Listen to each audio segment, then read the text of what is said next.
पुढं जर मोठं सुख दिसत असेल तर छोटं दुःख माणूस आनंदानं सहन करायला तयार होत असतो. फार लक्ष देऊन कीर्तन आहे का.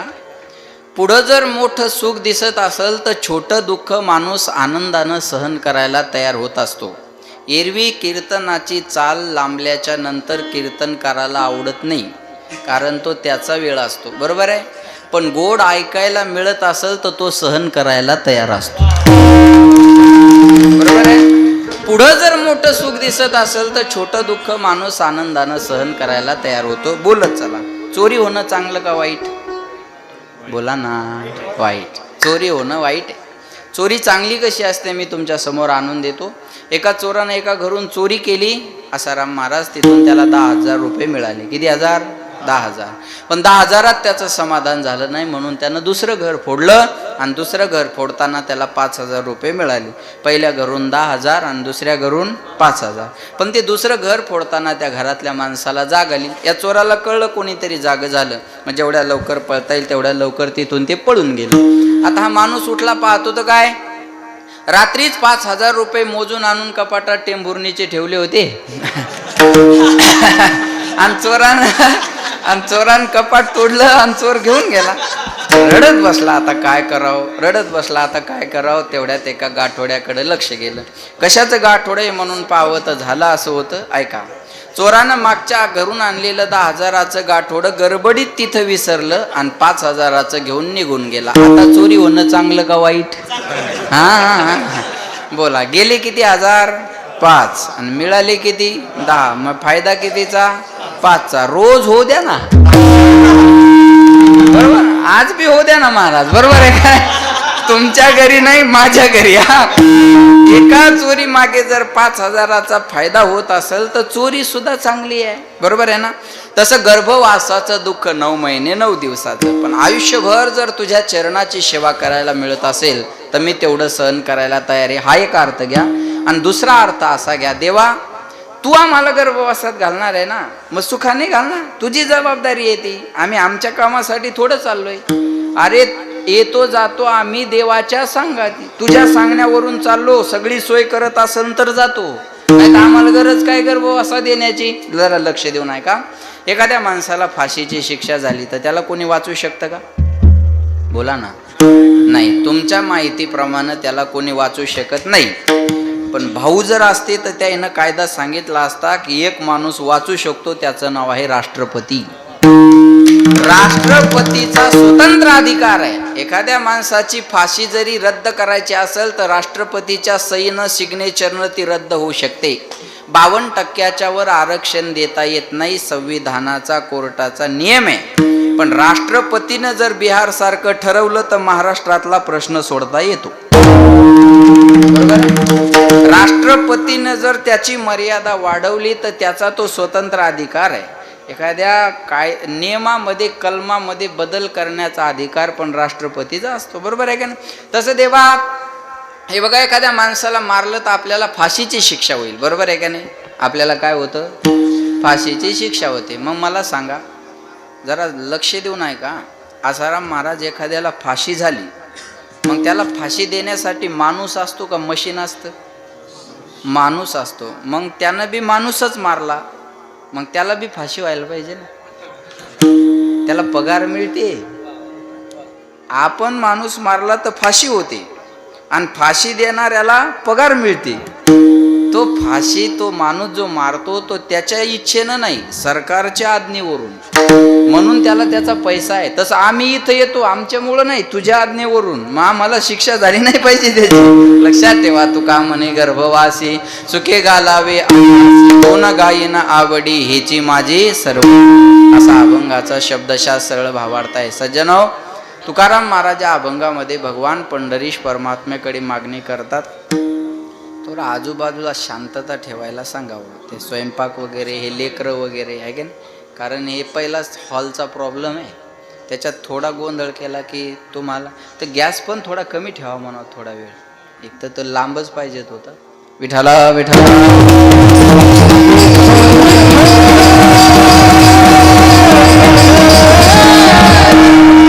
तुकाराम महाराज महाराजा अभंगामध्ये भगवान पंढरीश परमात्म्याकडे मागणी करतात हा, हेची दान देगा देवा.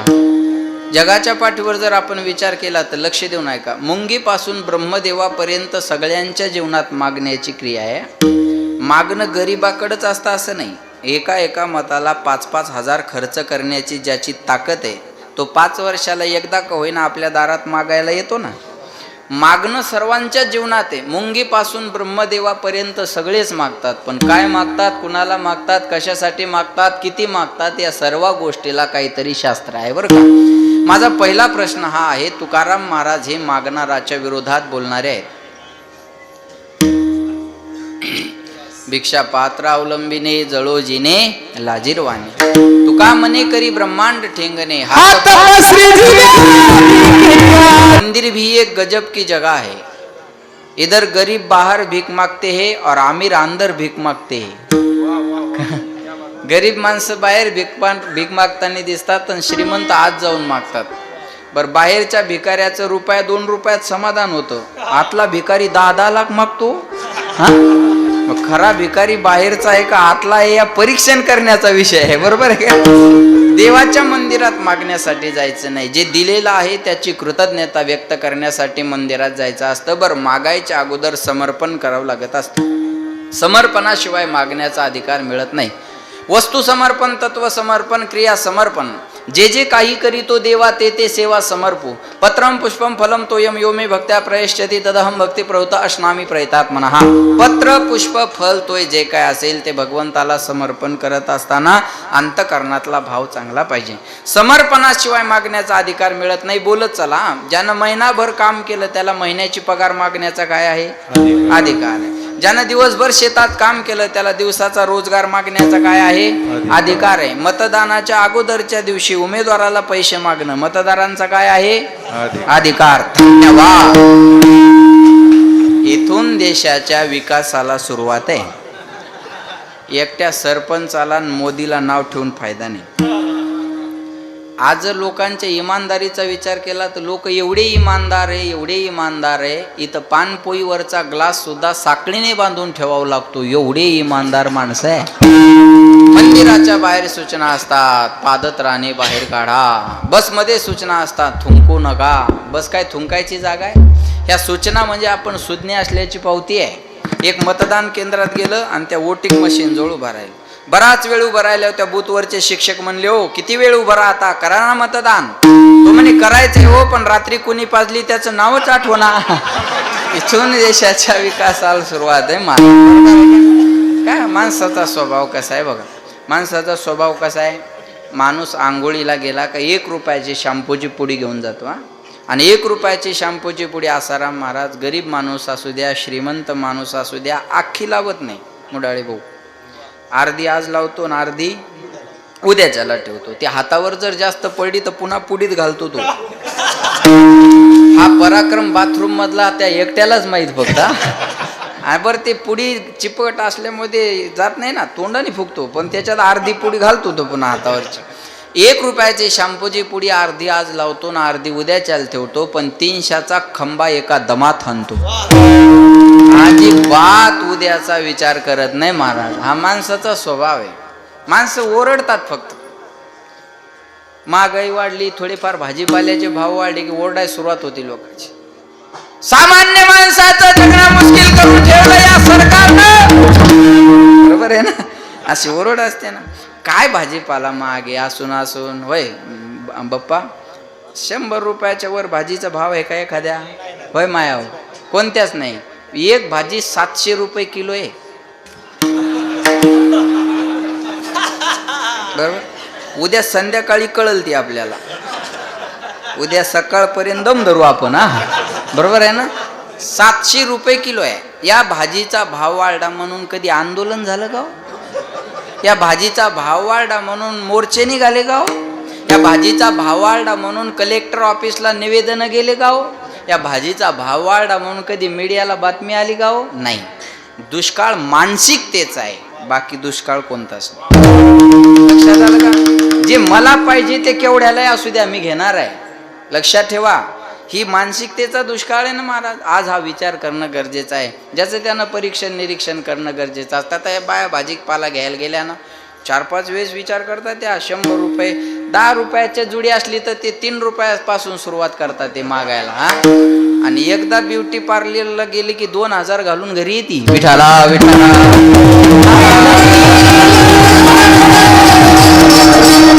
लक्षात ठेवा. म्हणून मला सांगायचं आहे, समर्पण आहे ते, मतदान आहे ते. कोणालाही करा, कोण्या पक्षात राहा, मला काही घेणं देणं नाही. मतदान आहे ना, समर्पण करावं लागेल ना तुम्हाला. अहो मला सांगा, ग्रामपंचायतच्या निवडणुकीला रक्ताच्या माणसाला निवडून यायला जर 50-50 लाख रुपये लागत असतील तर आपण किती इमानदार आहोत हे आपण तपासलं पाहिजे का? परका नाहीये तो, आपल्या रक्ताचा, आपल्या गावातला, आपल्या भावकीतला माणूस आहे. त्याला निवडून यायला खर्च लागत असेल. एकट्या राजकारणी लोकांना नाव ठेवत बसू नका. राजकारणी लोकांना काय नाव ठेवायचे? आपल्याला पैसे घेतल्याशिवाय बटन दिसत नाही हे बी तपासलं पाहिजे ना आपण. विठाला विठाला. विषय चाला समर्पणाचा. तुम्हाला दान करावं लागेल. ते मतदान आहे म्हणल्यावर ते दान करावं लागेल. तसं साधू संतांनं सर्वस्वाचं दान केलं. देह समर्पिजे देवा, भार काहीच न घ्यावा, होईला आघवा तुका मने आनंद.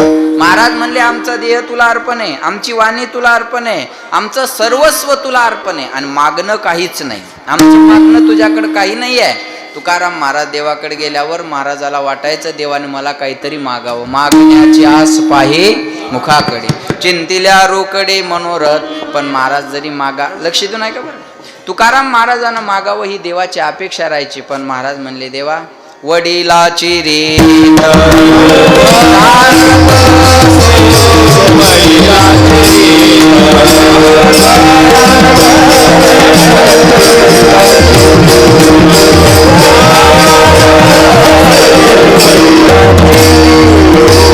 काही मागणे हे आम्हा अनुचित. वडिलाची रीत जाणत असो, काही मागणं उचित असतं, काही मागणं अनुचित असतं. लक्ष देऊन ऐका बरं का माया हो, ऐकताय ना तुम्ही? काही मागणं उचित असतं, काही मागणं अनुचित असतं. बायकोनं नवऱ्याकडं साडी मागावी, हा मागायचा तिचा काय आहे? अधिकार आहे. आणि नवऱ्याचं देणं काय आहे? कर्तव्य आहे. तुम्हाला नाही मागणार तर कुणाला मागणार आहे? बरोबर आहे ना? याच्यापेक्षा पुढचं बोलू. बायको अशी असावी सदानंद महाराज, तिनं नवऱ्याला कधीच काही मागू नये. आता तरी खुश व्हा. बायको अशी असावी, तिनं नवऱ्याला कधीच काही मागू नये. पण नवरा असा असावा, बायकोला काही मागण्याची वेळच येऊ देऊ नये. म्हणतात संसार आहे का नाही? आपल्या संसारात असं आहे का नाही? आपल्या संसारात वर्षभर मजा. नवीन लग्न झालं की नवऱ्यानं बोलायचं आणि बायकोनं ऐकायचं. किती दिवस? वर्ष दीड वर्ष. दीड वर्षात एखादा मुलगा मुलगी झाले की पॅटर्न बदलतं. मग बायकोनं बोलायचं आणि नवऱ्यानं ऐकायचं. आणखी एखादं झालं की दोघांना बोलायचं आणि धांडेवाडीनं ऐकायचं. बरोबर? संसाराचं स्वरूपच असं आहे. जे प्रेम सुरुवातीला आहे ते नंतर राहत नाही. नवीन नवरा बायको रस्त्यानं जरी चालले तर हाताला हात धरून चालतात. किती दिवस? वर्ष 6 महिने. वर्ष 6 महिने झाली की तो 50 फूट पुढं, ही 50 फूट माग. ती म्हणते आहो, हा म्हणतो बोंबलू नको, चाल. जे प्रेम सुरुवातीला ते नंतर राहत नाही. एक म्हातारी दोघं तात्या बाजारातून हाताला हात धरून चालले. त्यांच्या वयाचा एक मित्र त्यांच्याकडे आला. म्हणे, काय तुमच्या पती पत्नीचं प्रेम आहे? म्हणे, कसं काय? एवढे वर्ष तुमच्या लग्नाला झाले म्हणे, पण अजून तुम्ही दोघं बाजारातून चालताना हाताला हात धरून चालता. काय तुमच्या नवरा बायकोचं प्रेम असलं पाहिजे? ते म्हातारं म्हणे, प्रेम काय नाही, हात सोडला की दुकानात घुसती म्हणून धरून ठेवलंय. समजतो असं काहीच नाही बा. बरोबर आहे? जे प्रेम सुरुवातीला आहे ते नंतर राहत नाही. चला, बायको लक्ष देऊन आहे का? बायको अशी असावी, तिनं नवऱ्याला काही मागू नये. मागायचं कळलं पाहिजे. बरोबर आहे? बायको असावी, काही मागू नये, पण नवरा असावा, मागण्याची वेळ येऊ नये. बस. साडी मागणं उचित आहे का अनुचित आहे? उचित आहे. बायकोनं नवऱ्याकडं साडी मागणं उचित आहे, पण पेरणीच्या टायमाला नेकलेस मागणं नाही का? वल्ल्या फोकान हाणाय पाहिजे मग. हा, पेरणीच्या टायमाला केलेले दागिने गहाण ठेवावे लागतात आणि खता बियाची व्यवस्था करावी लागते. तेव्हा सोनं मागणं अनुचित आहे. काही मागणं अनुचित असतं ना. पावसाळ्याचे दिवस होते. एक बाई स्टेशनरीच्या दुकानावर गेली आणि त्या दुकानदाराला म्हणे, दादा छत्री आहे का? दुकानदार म्हणे, आहे ना ताई, दाखवा म्हणे. त्याने छत्री दाखवली दुकानदारानं. बाई म्हणे, केवढ्याची आहे? दुकानदार म्हणे, 100 रुपयाची आहे. काही मागणं अनुचित असतं. 100 रुपयाची आहे, बाई म्हणे 100 रुपये नाही मिळणार. म्हणे मग तुम्ही मागा. म्हणे 50 रुपयाला द्या. तिनं अर्ध्यावरच आणलं. 50% आरक्षण आहे ना, बरोबर आहे ना, 50% आरक्षण आहे, अर्ध्यावरच आणलं. बाया बार्गेनिंग करायला एक नंबर असतात हा. बरं झालं तारका घ्यायला बाया नाहीत, नाही तर महाराज डिझेलवरच मेला असता. बरोबर आहे का नाही सांगा. ती म्हणे 50 रुपयाला द्या, 50 रुपयाला द्या. तो दुकानदार म्हणे ताई 50 रुपयाला का, 100 रुपयाची छत्री आहे, 50 रुपयाला मागता. तुमचे 50 राहू द्या, 80 रुपयाला घ्या. सकाळी बोनीचं गिरायक आहे, तुम्हाला परत पाठवणं चांगलं नाही. आता मला आल्या त्या भावात तुम्हाला देतो, 80 रुपयाला घ्या आणि घेऊन जा. ती म्हणे आता 40ला द्या. ती अर्ध्यावरच यायची. तो दुकानदार म्हणे आता एक काम करा, तुमचे 40 राहू द्या आणि माझे 80 राहू द्या, 50 तरी द्या आणि घेऊन जा. म्हणे आता 25ला द्या. दुकानदार म्हणे ताई एक काम करा ना, फुकटच घेऊन जा. मग 2 द्या म्हणे. आता लक्ष कळलं असेल तर बघा, काही मागणं उचित, काही मागणं अनुचित. अनुचित आहे ना, हे मागणं अनुचित आहे. बरोबर आहे का नाही. ऐका, तुकाराम महाराज आपल्या देवाकडे जे मागतात ते उचित नाही, अनुचित नाही तर उचित मागतात. विठाला विठाला. उचित मागणं कसं असतं बघा, लक्ष देऊन ऐका. महाभारतामध्ये प्रसिद्ध मागणी कुंती मातेची. जाणकार लोक आहात तुम्ही, प्रसंग लक्ष देऊन ऐका. महाभारतामध्ये प्रसिद्ध मागणी कुंती मातेची. महाभारताचं युद्ध शेवटच्या टप्प्यात आलं. उचित मागणं कसं असतं बघा. हस्तिनापुराचं राज्य पांडवाला मिळालं आणि भगवंत आता रथामध्ये बसून द्वारकेला जाण्यासाठी निघाले. एका हातानं रथ पकडलेला आहे, हसत मुद्रेने सगळ्यांचा निरोप घेत भगवंत द्वारकेला जाण्यासाठी निघाले. तेवढ्यात एका आबलेचा आवाज कानावर आला. ती हाक होती अभिमन्यूची पत्नी उत्तरा माता. त्या उत्तरेच्या गर्भावर अश्वत्थामाने ब्रह्मास्त्र सोडलं होतं आणि त्या ब्रह्मास्त्राच्या तेजाने उत्तरा मातेची काया जळायला लागली होती. जय माझी काया लागला जय माझी काया लागला. रक्षण करा. लक्ष देऊन ऐका.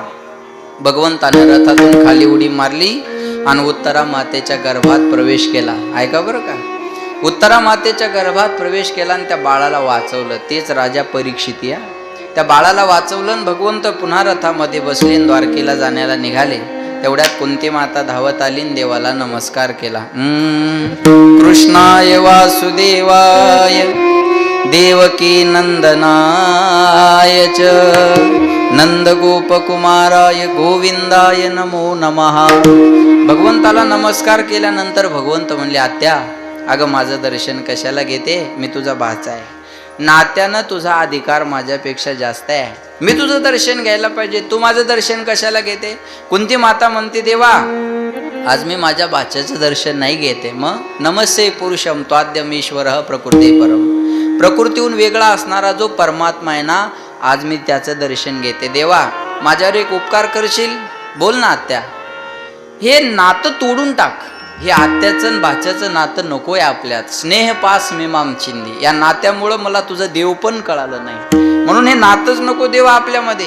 कधी कधी नात्यामध्ये अधिकार कळत नसतो, म्हणून हे नातं नकोय देवा मला. लक्ष देऊन ऐका.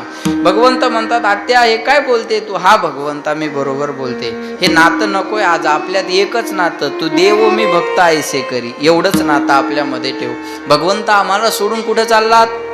भगवंत म्हणले आत्या हस्तिनापुराचं राज्य मिळून दिलं, माझं काम संपलं, आता मला जावं लागणार आहे. कुंती माता म्हणते देवा एवढ्या दिवस आमच्यावर संकट होते तर आमच्या बरोबर राहिलात आणि आताशी कुठं हे राज्य मिळालं तर आम्हाला सोडून चाललात. कुंती माता म्हणते देवा आम्हाला सोडून जाऊ नका. ना काना हमें छोड़ के मत जाओ. भगवंता आम्हाला सोडून जाऊ नका. देवा तुम्ही सोडून गेल्यावर आम्ही कसं जगायचं हो. हे शरीर म्हणजे पिंजरा आहे आणि याच्यातला आत्मा म्हणजे तुम्ही आहात आणि तुम्ही गेल्यानंतर या पिंजऱ्याचं काय करायचं आम्ही. चला बोला. जाते हो छोड़ कर कान्हा कैसे जिएंगे हम बेदर्द बन गए कान्हा कैसे जिएंगे हम. तोता बना के आपको पिंजरा बनेंगे हम पिंजरे में बंद करके काना बोली सुनेंगे हम, जाते हो छोड़कर काना कैसे जिएंगे हम, बेदर्द बन गए काना कैसे जिएंगे हम। ना काना हमें छोड़ के मत जाओ, देवा आम्हाला सोडून जाऊ नका. किती संकटातून तुम्ही आम्हाला वाचवलं. विशान महाग्ने पुरुषाद दर्शनाद असत सभायाम वनवास कृच्छत मृदे मृदे नेक महारथास्तो द्रोणस्य तस्यास महारेर विरक्षिताम. मला माहित आहे तुम्हाला हे सगळं कळालं. भीमाला विषयाचे लाडू खाऊ घातले देवा, त्याच्यातून तू भीमाला वाचवलं. लक्षा भवनाच्या आगीत जळत असताना त्याच्यातून वाचवलं. अरे भर सभेमध्ये द्रौपदीची लाच देवा तू राखली. अरे द्रोणाचार्य भीष्माचार्यासारखे रथी महारथी माझ्या पोरांच्या विरोधात उभे होते देवा, पण एक्झिट पोल बदलून तू निवडून आणला मला देवा. लक्ष देऊन ऐका, रथी महारथी माझ्या पोरांच्या विरोधात उभे होते देवा, पण याच्यातला एक सुद्धा वाचला नाही. माझ्या 5 पोराच्या केसाला सुद्धा धक्का लागला नाही. अरे एवढंच नाही, आता उत्तरेच्या गर्भातलं बाळ जर वाचलं नसतं तर आमच्या वंशाला दिवा लावणारा सुद्धा राहिला नसता देवा. एवढ्या संकटातून वाचून हे आम्हाला राज्य मिळून दिलं आणि आज आम्हाला सोडून चाललात. भगवंत म्हणले आत्या मला जावं लागणार आहे. कुंती माता म्हणले देवा जात आहे तर जा, पण आज तुमच्याकडे मी एक मागणार आहे, द्याल ना मला. भगवंत म्हणले आत्या तू मागावं मी न द्यावा असं कधी झालंय का. भगवंत म्हणले तू मागावं आणि मी न द्यावा असं कधी झालंय का. कुंती माता म्हणते देवा मला वचन द्या, जो मैं मांगूंगी वो आपको देना पडेगा. भगवंत म्हणले आत्या तो मायावर भरोसा नाही का. भरोसा की बात नहीं है काना, लेकिन वचन दो, जो मैं मागूंगी वो आपको देना पडेगा. भगवंतानं वचन दिल्यानंतर कुंती मातेनं काय मागितलं लक्ष देऊन ऐका. कुंती माता म्हणते देवा मला जीवनामध्ये संकट संकट संकट आणि संकटच दे. विपद संतु न शश्वत तत्र तत्र जगद्गुरो भवतो दर्शनम यस्यात् पुनर्भव दर्शनम. देवा विपद म्हणजे मला संकट दे, मला संकट सोडून काही नको देवा. अरे कुंती माता म्हणली देवा संकट देन. भगवंत म्हणले आता लहानपणापासून कमी संकटाचा सामना केला का. अरे आताशी कुठं राज्य मिळालं, संकट दूर झाले पुन्हा संकट मागते. कुंती मातेने उत्तर फार सुंदर दिलं. देवा लहानपणापासून माझ्यावर संकट आहे म्हणूनच तू माझ्या घरी राहिला होता, द्वारकेचा राणा. आताशी संकट दूर झाले तर मला सोडून चालला. आगी लागो तया सुखा जेणे हरी नाही मुका. काय करायचं मला त्या राज्याला. तू जर माझ्या बरोबर नसेल तर मला राज्य नकोय. नियम कसा होता, तू नसील तर राज्य नकोय. आता तू नसील तरी राज्य आहे ना. कळलं माझं बोलणं. समजणे वाले को इशारा काफी आहे.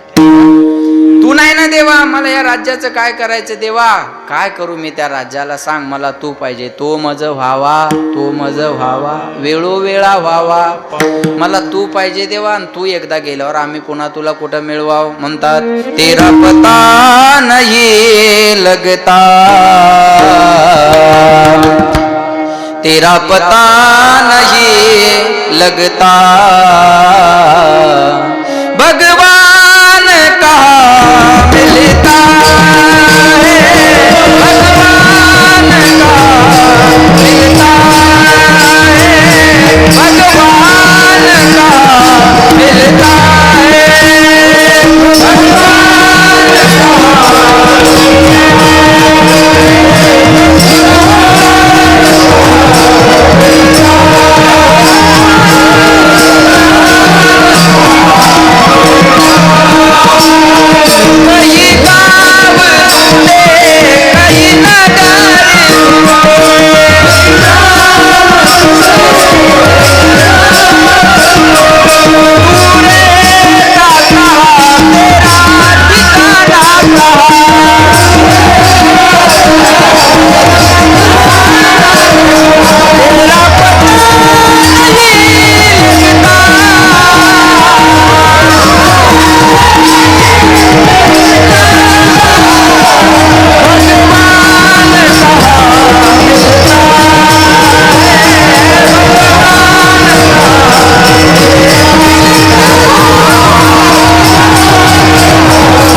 देवा तू पाहिजे मला, बाकी मला काही नको. तू गेल्यावर आम्ही पुन्हा कुठं शोधणार आहे तुला? ऐका, लोक म्हणतात कुंती मातेनं दुःख मागितलं, खऱ्या सुखाची मागणी कुंती मातेनं केली. सुखरूप ऐसा तुझा कोणी सांगा, माझ्या पांडुरंगा सारी खातो सर्व सुखाचे आगर. बाप रखुमा देवीवर सर्व सुखाचे आगर, जनी म्हणे शारंगधर सर्व सुखाचे आगर. म्हणे नरहरी सोनार आनंदाद्वय नित्य निरामय, जे का निज ध्येय योगी सच्चिदानंद रूपाय तापत्रय विनाशाय श्री कृष्णाय वयं नमः. सद्घन चितघन आनंद घन असणारा परमात्मा आहे. मग कुंती मातेनं देवालाच मागून घेतलं. मग देवाला मागितल्यावर आम्हाला सांगा, प्रकाश आल्यानंतर अंधार थांबतो का? बोला ना. प्रकाश आला की अंधार थांबू शकत नाही. तसं देव आला की दुःख थांबलंच कसं हो? तो सुखरूप आल्यानंतर दुःख कसं शिल्लक राहील? सुखरूप ऐसा तुझा कोणी सांगा, सुखरूप ऐसा तुझा कोणी सांगा, माझ्या पांडुरंगा सारी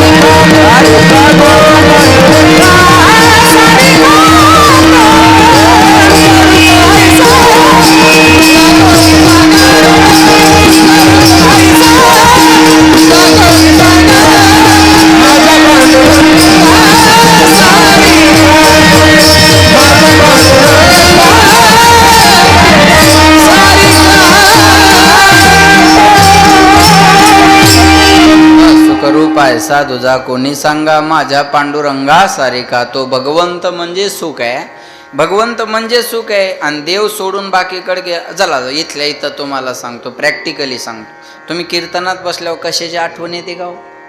आपलं घर आहे, आपलं शेत आहे, आपल्याकडं गाडी आहे, आपलं काहीतरी आठवत आहे का? काहीच आठवत नाही. कीर्तनात बसले की काहीच आठवत नाही. आणि कीर्तन सबळं की चप्पल शोधण्यापासून तर पात्रावर भात वरण येईपर्यंत टेन्शनच सगळं. म्हणजे देवापासून थोडं जरी बाजूला गेला तरी टेन्शनला सुरुवात आहे. आणि देवाच्या समोर मंदिरात बसलात की देवाची द्वारी मुक्तिचारी.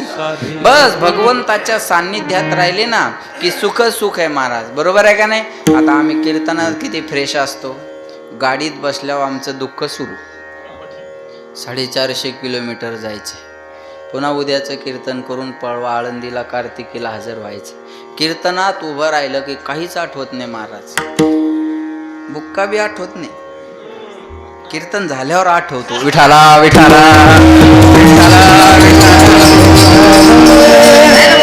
हा फेटा बांधल्यावर आणि या गादीवर उभं राहिल्यावर महाराष्ट्रातला असा एकही कीर्तनकार नाही का त्याला या 2 तासात आठवत असेल मी पैशासाठी कीर्तन करतो. एकही वादक नाही, एकही गायक नाही. तुम्ही जेव्हा षडजे लावता, सरगम म्हणता, तेव्हा पाकिटाचा आधार घेऊन असतो का? नाही ना महाराज. जाऊ द्या, आमच्या बाबतीत आम्ही खोटं बोललो, आम्ही एका पार्टीचे आहे. तुमच्या बाबतीत बोलतो, खरं बोला, खोटं बोलू नका, तोंड चोपडेपणा करू नका, स्पष्ट बोला, मी ॲक्सेप्ट करायला तयार आहे. तुम्ही जेव्हा कीर्तनात बसता तेव्हा 2 तासात तुमच्या मनात एकदा तरी येते का हो, या महाराजाला आपण पैसे ठरवून आणले बा? बोला ना. नाही.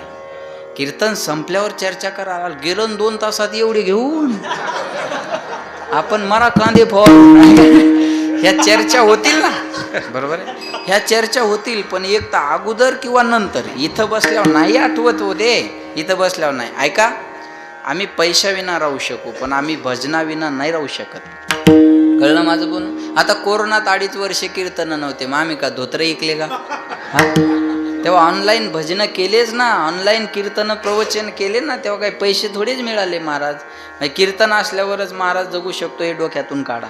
स्वर्ग सुख या 2 तासापुढं फिका आहे. स्वर्ग सुख, पुढचा स्वर्ग काय माहित दिसणार आहे का नाही, पण जिवंतपणे स्वर्ग कोणता असेल तर नारदाची गादी आहे. विठाला विठाला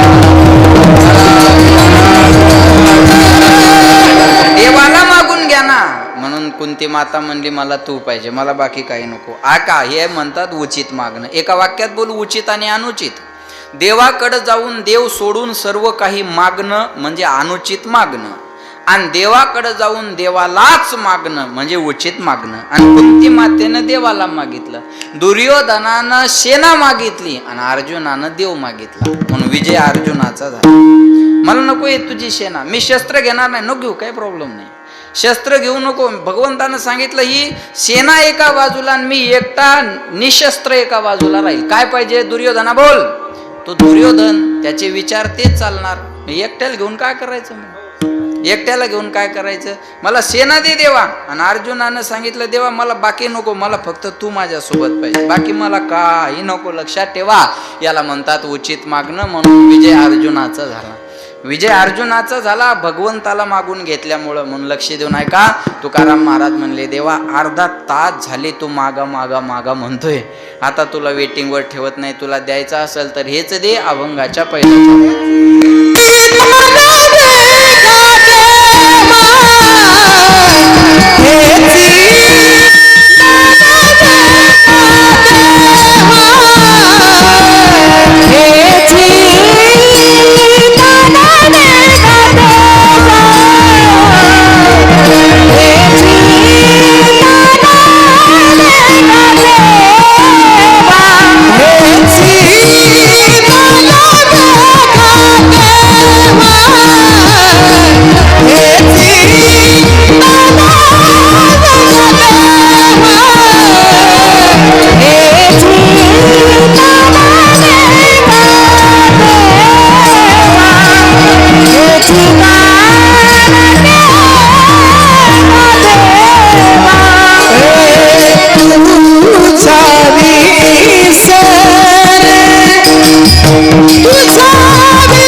हेचे दान देगा देवा, बोला तुझा विसरण व्हावा.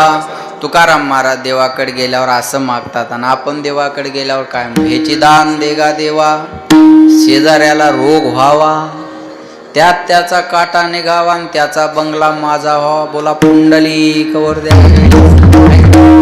आपण देवाकडे गेलं की हेच मागू, बाप्पा माझं चांगलं नाही झालं तर चालेल, पण शेजाऱ्याचं चांगलं होता कामा नाही. एक वाक्य बोलतो, घरात कुठंतरी लिहून ठेवा. स्वतःच्या दुःखानं माणसं जगात जेवढी दुःखी नाहीत ना, तेवढं दुसऱ्याचं सुख पाहून दुःखी होणारे माणसं जास्त सापडतात. कळतं माझं बोल. स्वतःचं दुःख काय नाही, एखादा जमिनीवर झोपला ना टेन्शन नाही, बिंदास झोपतो तो, पण त्याच्या शेजारी एखादी फोमची गादी टाकून झोपला की मग त्याला झोप येत नाही. बरोबर आहे का? दुसऱ्याचं सुख पाहून दुःखी होणारी माणसं या जगात जास्त सापडतात. आमच्या गावात एक निवडणुकीला उभं राहील, त्याला म्हणलं तू निवडून येणार आहे होय र? तो म्हणे आपल्याला माहिती आहे आपण येत नसतो. काय आत्मविश्वास आहे त्याला बघा, कॉन्फिडन्स. म्हणे आपल्याला माहिती आहे आपण येत नसतो. अरे म्हणलं मग उभा कशाला राहिला? म्हणे मायामुळे ते पडतंय ना. या दुर्योधनाची अवलादी बा, माझं चांगलं नाही झालं पाहिजे आणि दुसऱ्याचं झालं नाही पाहिजे. बरोबर आहे का नाही? पहिल्यांदा म्हणतात एक रावण एक दुर्योधन होता. आता घराघरात रावण, घराघरात दुर्योधन जन्माला आले. म्हणतात कलियुग बैठा मार कुंडली, जाऊ तो मैं कहा जाऊ, अब हर घर में रावण बैठा, इतने राम का से लाओ, अब हर घर में इतने राम काजे राम. घराघरात रावण जन्माला आले. एवढे राम कुठून आणायचे? दुसऱ्याचं सुख पाहून दुःखी होणारे माणसं जास्त सापडतात आहे. आता हे महाराज पाहिलं काय सगळे बरं वाटतं का? त्याच्यात असे कपडे पाहिले होतं पाहायचं कामच नाही. चांगले कपडे पाहिले की एकमेकाला असं करतात, बघ ना डाग आहे का त्याच्या कपड्याला, तू हे धुवून घाल ना, तू ज्याला राहणार नाही, तुला धुयाचा कंटाळ आहे, त्याला आम्ही काय करावं.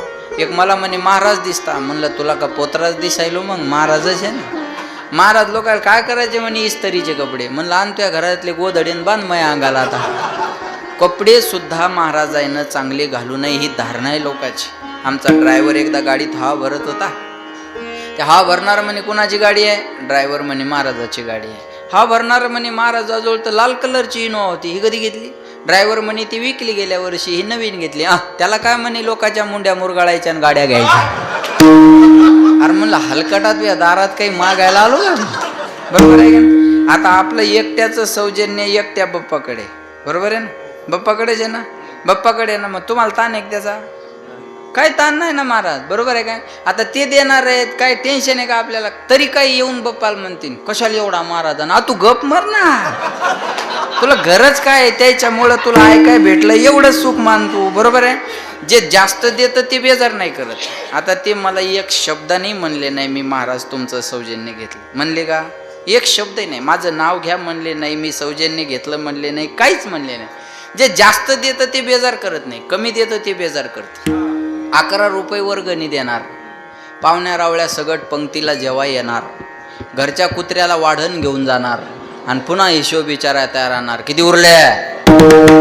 त्याला म्हणायचं तू 11 घेऊन जाय, आम्ही उरलेल्याचं पाहून घेऊ, जाय घरी तू. बर जे कमी देतं ते लय बेजार करतो. महाराज येऊ नव्हता पाहिजे, पखवाजात येऊ नव्हता पाहिजे, गायक येऊ नव्हता पाहिजे, माईक येऊ नव्हता पाहिजे, साऊंड इकडं पाहिजे होता, भोंग्या तिकडं पाहिजे होता. भोंग्याच घेऊन जाय तुझ्या घरी, येऊ नको पुन्हा इकडं. शोकांती काय का नाही? अरे करणारे माणसाकडून कमी जास्त होत असतं. जो मेहनत करता है उसे गलती होती है, निकम्मों की जिंदगी दूसरों के गलती खोजने में बीत जाती है. नाही कळलं तरी वाजवा, क्वालिटीचं आहे.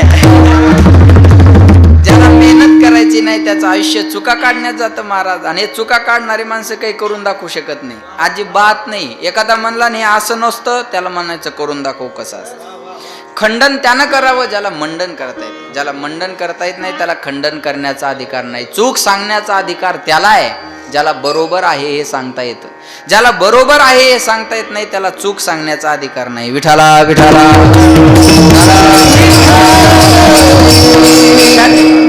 एवढ्या छोट्याशा वाडीत एवढे नामवंत कीर्तनकार, गायक, वादक आपल्याला मिळायला लागले. भाग्य आहे आपलं काहीतरी.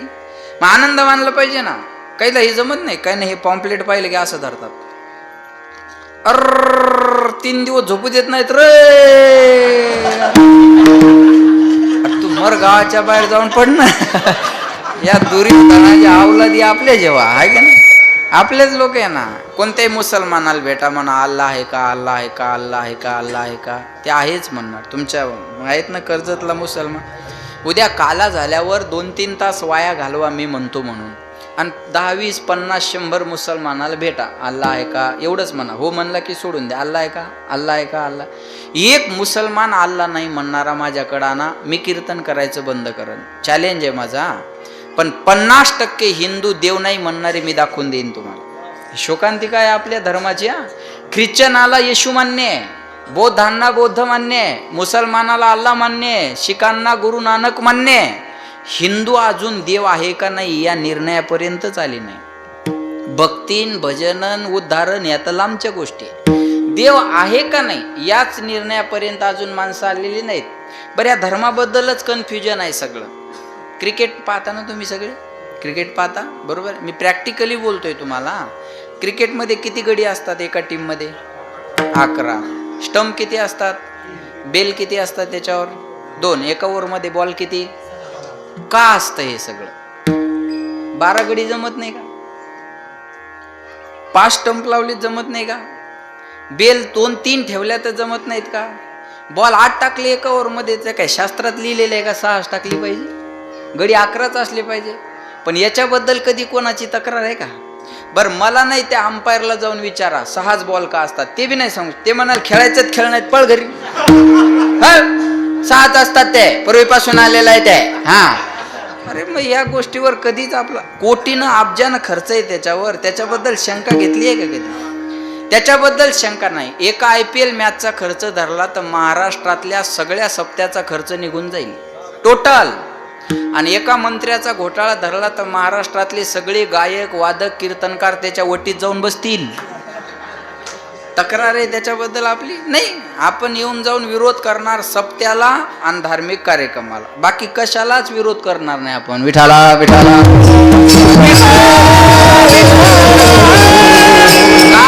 अब हर घर में रावण बैठा.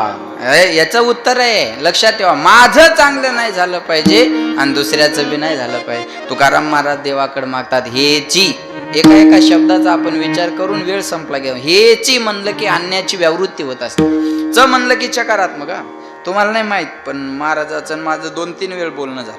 म्हणलं होत असेल ऍडजस्ट त्यांचं तर दुसरा महाराज द्या त्यांना घेऊन.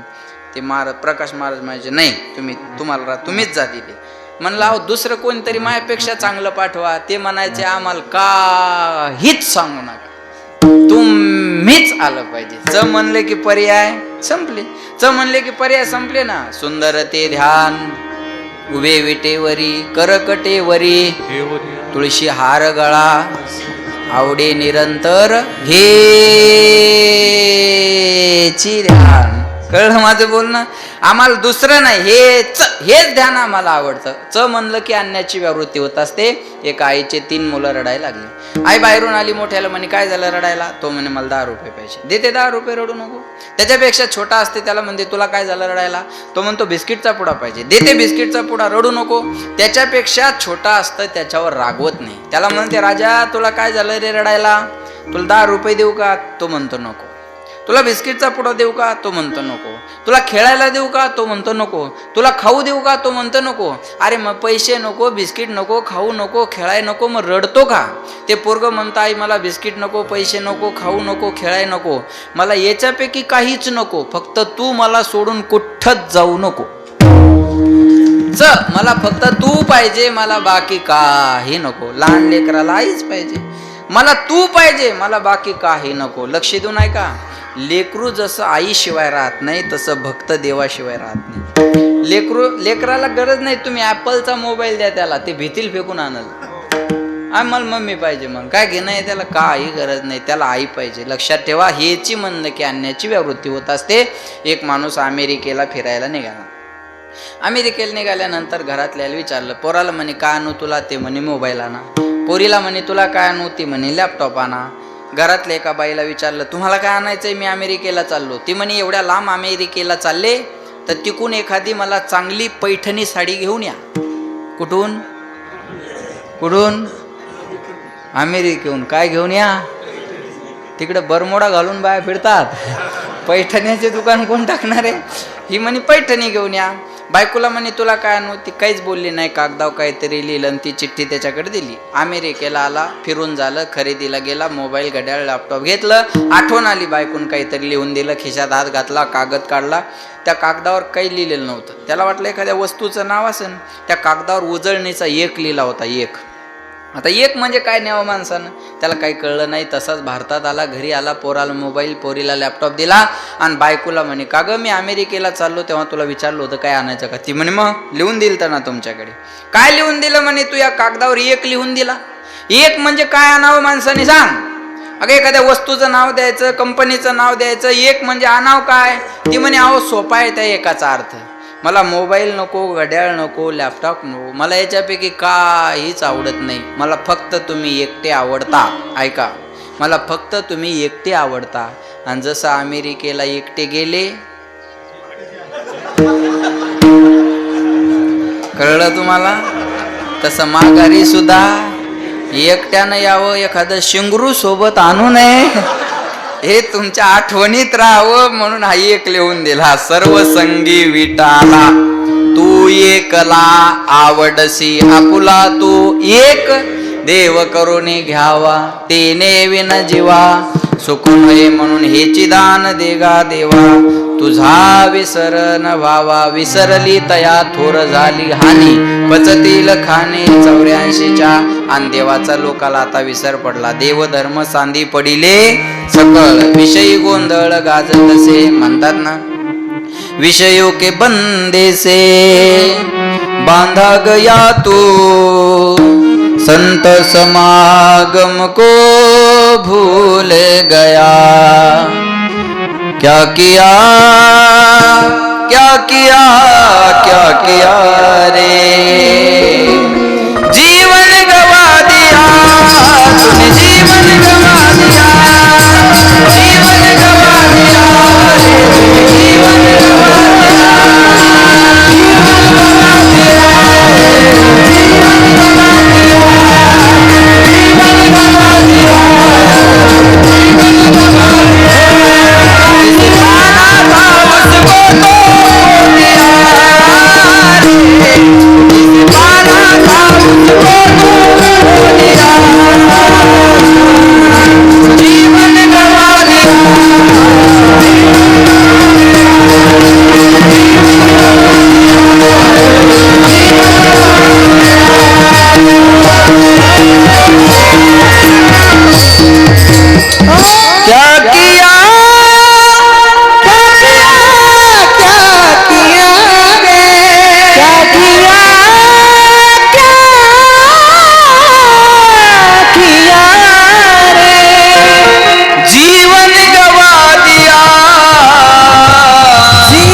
जिसे पाना था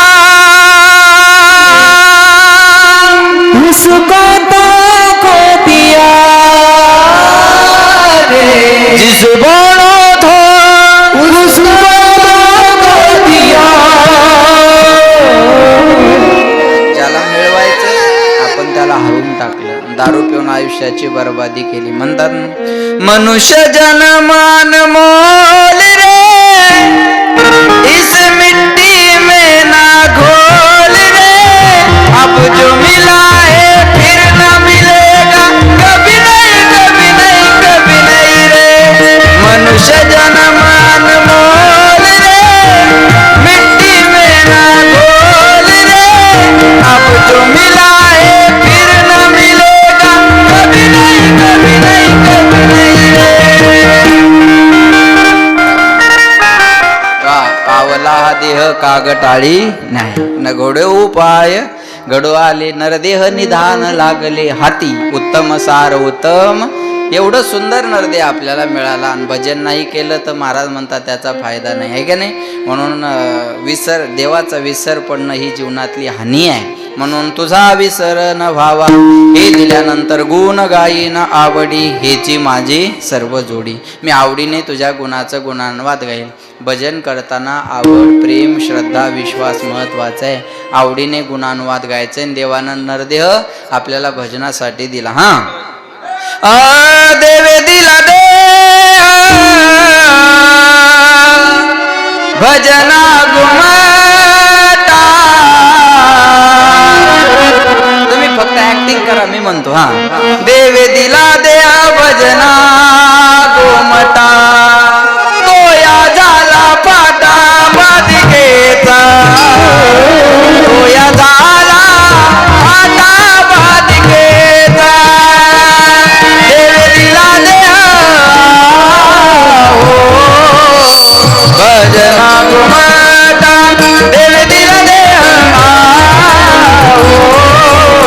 भजना गुमटा.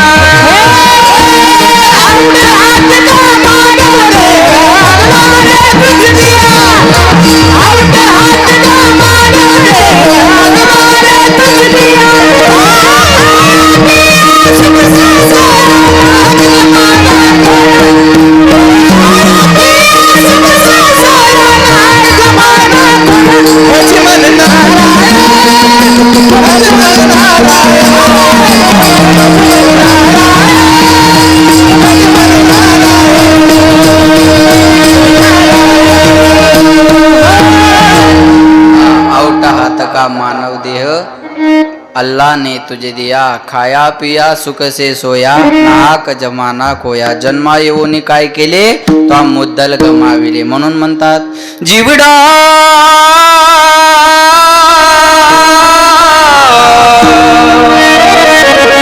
दो दिन का मेहमान कब सुमरोगे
भगवंताचं भजन करणं गरजेचं. म्हणून गुण गाईन आगुजी. म्हणून म्हणतात कधी लागेल रे वेड्या तुला गोडी गोळे गोळे अभंगाचे बघून घे सावळी मूर्ती आशा त्या पांडुरंगाची. मनोभावे भजन तू कर प्रभुजा लग चरणाला, प्रभुजा लग चरणाला. करून घे भक्तीने शुद्धी तुझ्या त्या अंतरंगाची. कधी